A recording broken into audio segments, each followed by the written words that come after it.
Hi, this is Tracy Hales Vass, right on Four Corners on KSJE 90.9 FM in Farmington, New Mexico. Today I have the pleasure to talk to Judith Van Gieson, author of 13 mysteries plus children's books and poetry. Hi, how are you? I'm great. I have to say I read all of your 13 mysteries. You did? I did. Oh my God, that was a pretty short period of time. I read a lot, so I did that, yes. And I enjoyed them very much. Which ones were your favorite? I really liked, of the Neil Hamill ones, I liked Ditch Rider the best, about the gangs and the girls that run with gangs. Yeah, and that was really written about my neighborhood. Really?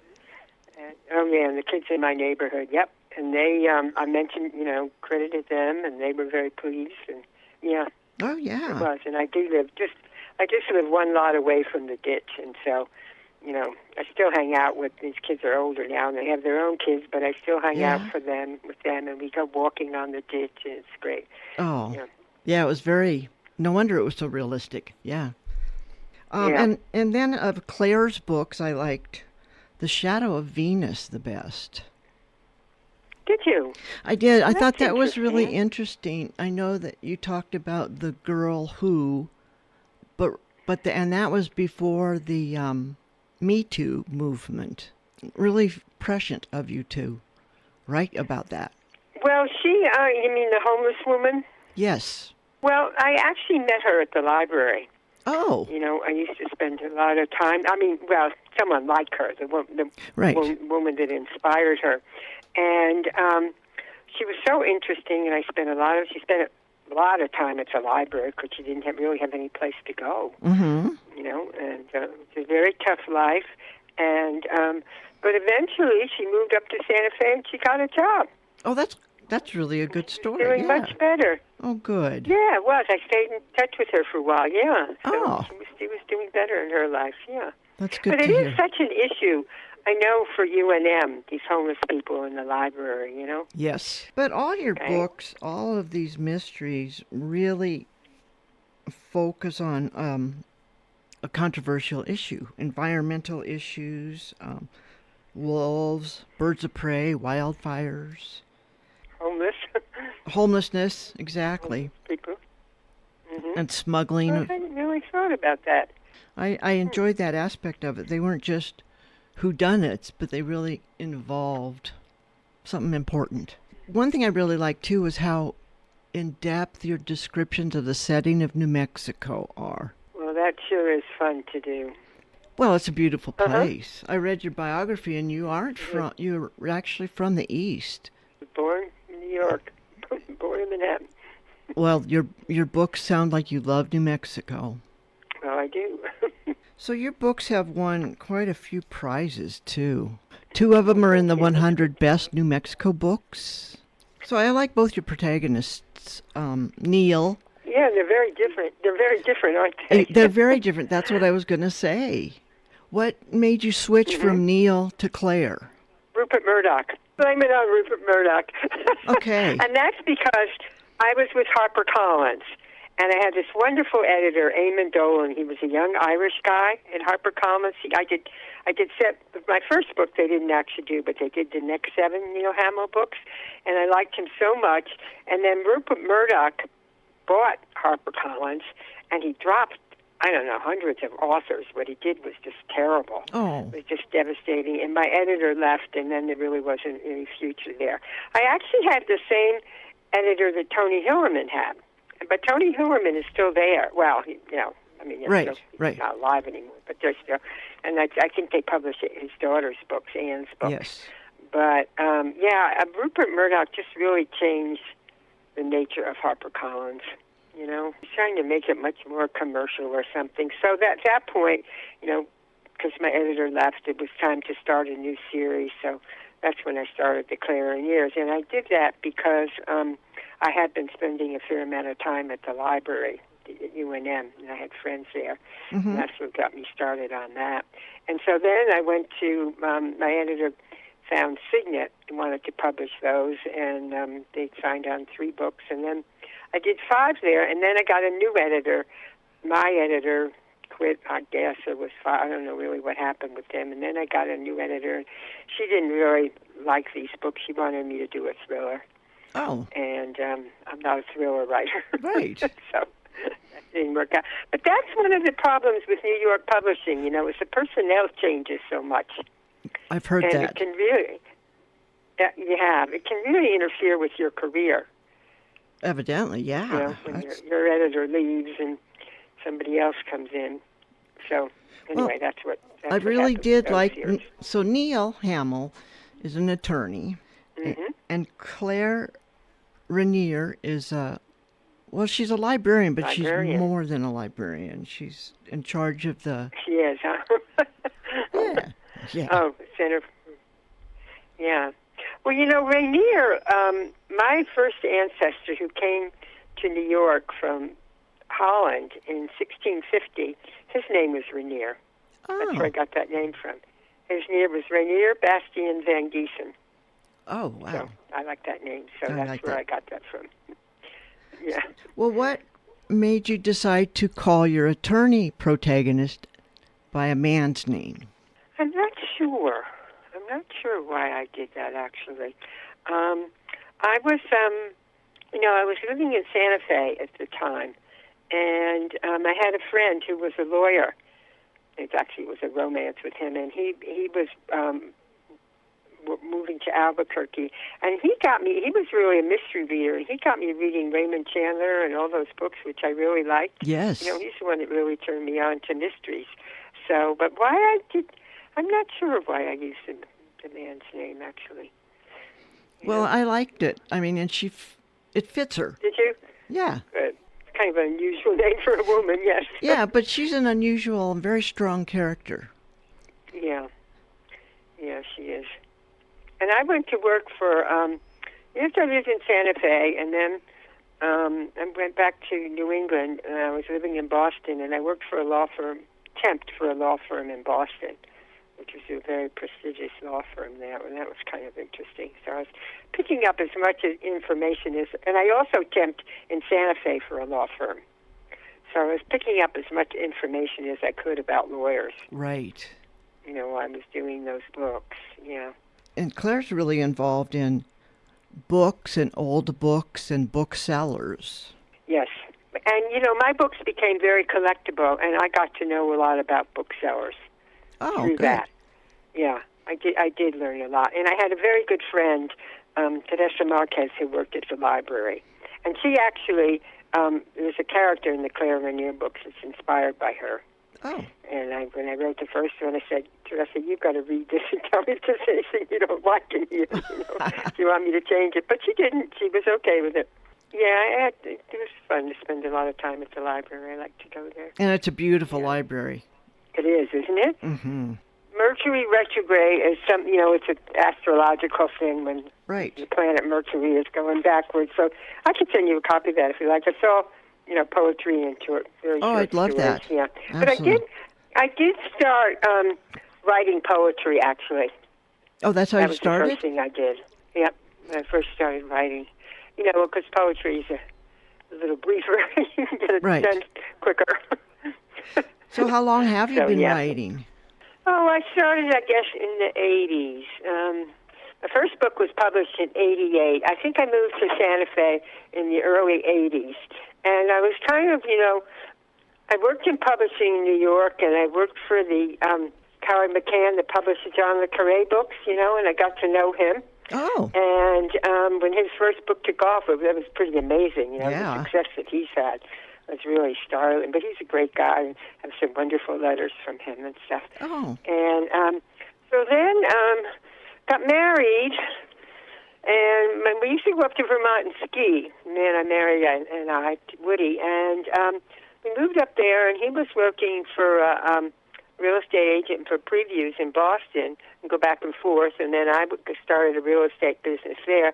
And then when we got divorced, I thought, well, what do I really want to do with my life? And that was write books. Okay. So I went to San Miguel de Allende in Mexico, and I lived there I lived there for a year, and I started writing then, and that's when I really got into writing. Yeah. Well, that's where you And get then, Neil's background of spending a year in Mexico. No, I hope it hasn't changed since then. You know, that was probably in the early '80s that I was there, but I don't know. And that's one of the things that brought me to Santa Fe too, is because it was the closest thing, you know, up here to old Mexico, or it seemed to be to me. Right. And one of the things that's similar to Santa Fe is the way you can walk around the plaza. Right. You know, and walk everywhere, and San Miguel Allende was like that too. Oh. And it was a great place to live. Interesting people there. Yeah, I really liked it. Oh, I bet. And then I went to Boston, and was working for the law firm there. And then once I got published, you know, I moved here. God, I'm glad you did. Yeah, me too. Of your 13 mysteries, which one's your favorite? You know, right now I was at 2, and I was looking for something to read to you. Yes. And I would say I'm very passionate about hot shots. Yes. Because of the research I did. And something, you know, I hiked into that scene of that Colorado fire, into that canyon there. Oh. Yeah, I did with the man I was involved with then. And it was just devastating. You know, you really felt like it was a narrow canyon, and some of the hot shots that were killed there were women. Right. And I just really felt like I could feel their presence. Oh, and we went up there just a couple of weeks after that fire. You know, that was so powerful. And then Hot Shots, a couple of years ago, was optioned by a First Nation, you know, Native American filmmaker in Canada, named Norman Champagne. And he works in the movie business, and he went into a used bookstore up there, and he had been a hot shot firefighter himself. Wow. And he came across that book in a used bookstore, and he's optioned it for a film. And, boy, I was really impressed that he thought I'd gotten it right, you know? Yes. Since he had been a hot shot firefighter himself. And but anyway, that was fun. I enjoyed that. You know, I've enjoyed getting to know him. Well, you obviously did your research walking the site, but also talking to firefighters and hot shots. You must have done that. Yeah. Do you want to read a little something from that then? Hot shots? Yeah. I'll read you. It was beginning to feel like the year it rained twice. We never have a lot of rain in Albuquerque, but last spring there was none. When May turned to June, it got hot. Rattlesnakes slithered onto West Mesa terraces. Bears came out of the mountains searching for food or drink, and coyotes crisscrossed the foothills, trolling for pets.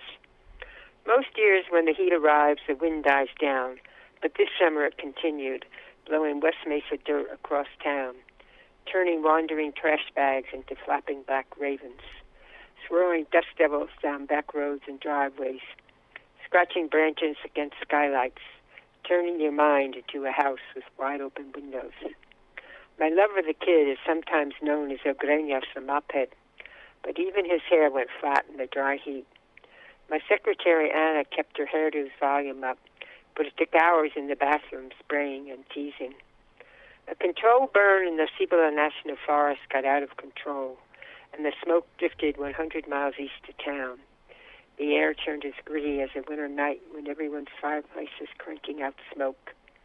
It tasted like too many Marlboros and smelled like an overbooked campground. Mechanics playing with fireworks in the Lloyd Dodge's paint storage room set the place on fire, and it erupted in a cumulonimbus of black smoke.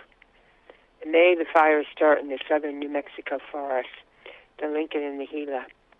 Ignited by dry lightning strikes and exacerbated by squirrely winds, they follow summer north, flanking the Rockies, spotting into Colorado, Utah, Wyoming, and Montana. It happens every year, and cycle assures life, aging, and death. But last summer's fires became history. The Capitan, the Black Range, the Weed, the fire on Thunder Mountain. They burned bigger and hotter than ever, and they didn't go out until snow fell in October. In mid-June, lightning ignited a blaze in the South Canyon of Thunder Mountain, 20 miles from Oro, Colorado. It was too early for a Colorado fire, but winter had been mild, and by Memorial Day, the snowpack had melted into the San Juan River and the Rio Grande, causing Class 4 rapids and fire conditions that shouted, "Watch out." A fast-moving cold front whipped a small containable fire into a large, treacherous inferno, the 9 Duke City hotshots, a group of highly skilled wildland firefighters based in Albuquerque, were killed trying to outrun the flames. 4 of the 9 were young women. They were about 10 years older than me, but looked 20 years. Great character descriptions. Well, that was such a fascinating subject to write about. Just hiking in there was an amazing experience. Oh, I can only imagine. I get very interested. I get very interested in, we're doing pretty good so far, but I'm sure we're going to have some before summer's over. We always do. But I really do keep track of them, yeah. No, they're very dangerous. Well, I have to say one of my favorite characters is the kid. Yeah, I like him too. Yes. I actually was married to him. I was wondering. I met him. I had some friends. I guess I met them in Vermont. They had mutual friends in Vermont or something. And they moved to Barcelona. And I went to Barcelona. Well, I flew out of the Montreal airport. Because really in northern Vermont, that was the closest airport. And then this guy got on the plane and sat down beside me, and he was tall, skinny, very good-looking, with thick, dark hair. He was from Argentina, and it was the kid. Yes, that's a kid. Ricardo. And he had gone to Canada looking for work, but he hadn't really found anything, so he was going to go back. So we went to Barcelona together, and then we traveled all along southern, France and Italy, and drove around all that part. It was really nice, and then he came back to Vermont with me. But eventually, he went to Canada. And when I was in San Miguel Allende, he was supposedly coming down to see me, but he never appeared, so I don't know what happened to him. When he went to Canada, he actually was working on the Dew Line, way up far north. Oh, really? Yeah, and that was, he just really liked adventure, traveling around. So sounds like you liked adventure, too. Yes, I did. I did. Kid, huh? I did like the kid very much. Good. I'm glad you did. I'm not writing. I've kind of stopped writing. I got so exasperated with I'm helping people to publish their books. I have my own publishing company. Okay. And I help them to self-publish their books through ABQ Press. Mm-hmm. So I'm working in that sense. But I just got kind of fed up with New York publishing. Well, I hate to see Neil and the kid and Claire disappear. Vanish, yeah. Well, maybe Neil will come back in a movie. That sounds like that'd be great. Well, who knows? It would be great if it did, and he would be, in my mind, the ideal person to do it. You've read all the books? I have. Yep. All my. In and order. Where'd you find them? The library had some, and I bought several through Amazon. You sent me a few. Yeah, you can always get them there. Yeah. Mm-hmm. And some of them were in clearly used condition. So I had I read them in the order they were written. Oh, that's interesting. Yeah, Mm-hmm. you really see what's developing there. Well, it was interesting to see Neil evolve in her relationship with the kid, and Mm-hmm. her housing situation, and even her cars got better too. I'd forgotten that. Yes, that was good. Well, another book that was really very interesting to write was Land of Burning Heat, about the crypto Jews. Yes. And I gave a talk at UNM, and I mentioned that I was interested in that subject, and you think, well, how do you write about people that have been practicing religion, in secret for hundreds of years, Who's going to tell you anything? And this man came up to me afterwards and told me that he was a crypto Jew. Oh, really? And he was so helpful to me. Oh. Yep. And he said, he lived in Bernalillo, I guess. And he said that the old people in his house spoke in a language that the young people didn't understand. So it wasn't Spanish. They understood Spanish.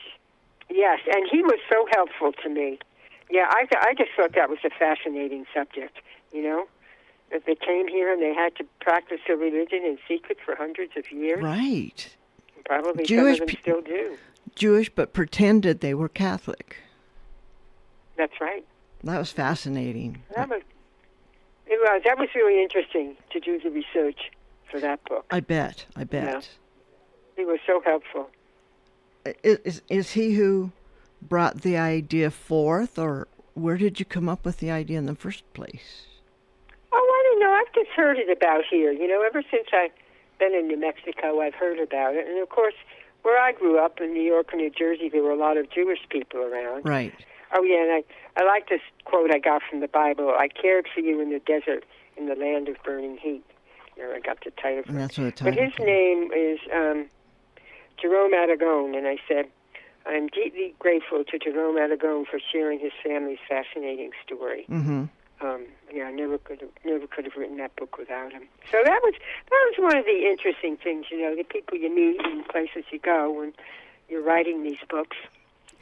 Yeah, I think that in writing novels, the research is half the fun of it. It is, and especially, I think, if you're writing mystery novels. Absolutely. And of course, in mine, place is very important. Yes. And the places I go, and the research was really interesting. I like the part in Land of Burning Heat where she goes to the cemetery and is looking at the tombstone. And I did do that. Oh, really? The one is it's north of Bernalillo, and it was fascinating to walk around there. Yeah, it really was. Oh, do you have that piece right there that you can read a little bit of? Yeah, I can read. Let's see. Mm-hmm. Claire drove through the town of Bernalillo. The cemetery wasn't where she thought it should have been, beside Our Lady of Sorrows Church. It was below the on-ramp on the interstate. It didn't seem like a very desirable location, but the cemetery was established long before the interstate. She had seen it many times, but had never stopped. She turned off the side road from Route 44. Just past the cemetery, a lot full of trailers advertised with a large sign that it was having a sale. The sign was tied to the fence and snapped in the breeze. Claire parked and entered the cemetery, surprised by the bright reds, pinks, and yellows of the artificial flowers that covered the graves. She'd been expecting a duller, grayer place. She liked to visit old graveyards and saw them as an illustrated collection of poetry and short stories. Stories could be found in the names and dates of the departed, the men who had survived wars, the men who hadn't, the women who had died in childbirth, the children who had died young, the people who had lived to a ripe old age, even in the hardest of times. People didn't live any longer now than they ever had, but a higher percentage of them lived to an advanced age.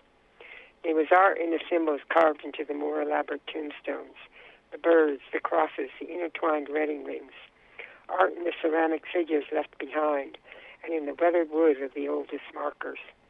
Poetry could be found in the epitaphs, many of which were in Spanish. Claire saw, juntos para siempre, together forever, descanse en paz, rest in peace, and one she especially liked, para el mundo eras uno, para nosotros eras el mundo. For the world you were one, for us you were the world. It was intriguing to think that her ashes would eventually be entered in the wind, scattered in the wind, blended into the elements without a marker now that she no longer had a husband to lie beside in eternity. It would also be reassuring to be buried in a family plot beside her mother and father, her grandparents, and the generations before them, people she never knew but would always be related to by the substance of her bones. Someday, if her children made no deeper connections in the course of their lives, they might lie next to her too. The cemetery celebrated family, and she envied the people here who would be juntos para siempre. But for her, it was a dream. Her family had been in America almost as long as the Santos, but the Rainiers had never settled in one place long enough to have a family plot that went back several generations. Rainiers were scattered across the country from New York to Arizona.